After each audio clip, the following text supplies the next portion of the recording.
ఈ ప్రాంతంలో మంత్రిగా పనిచేసినటువంటి వాళ్ళు, ఎమ్మెల్యేలుగా పనిచేసినటువంటి వాళ్ళు, ముఖ్యమంత్రిగా పనిచేసినటువంటి వాళ్ళు 95,000 రూపాయలు ఉన్నటువంటి జీతాన్ని 3,50,000కి పెంచుకున్నారు. మరి ఉపాధి పనిచేసేటటువంటి కూలీలకి ఏమైనా వేతనం పెంచారా? లేదు. రైతు వారి పనిచేసేటటువంటి కూలీలకి ఏమన్నా వేతనాలు పెంచారంటే పెంచినటువంటి పద్ధతి లేదు.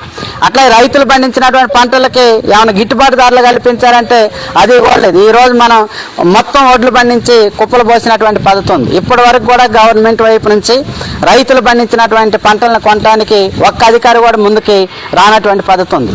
కానీ కేరళలో సిపిఎం పార్టీ అధికారంలో ఉన్నటువంటి దగ్గర గిట్టుబాటు ధరను కల్పించడంతో పాటు ప్రతి కింటాకి 800 బోనస్ రైతులకు ఇస్తున్నటువంటి ఏకైక ప్రభుత్వం ఏదైనా ఉందంటే అది సిపిఎం పార్టీ అధికారంలో ఉన్నటువంటి కేరళ రాష్ట్రంలో అమలు జరుగుతుంది.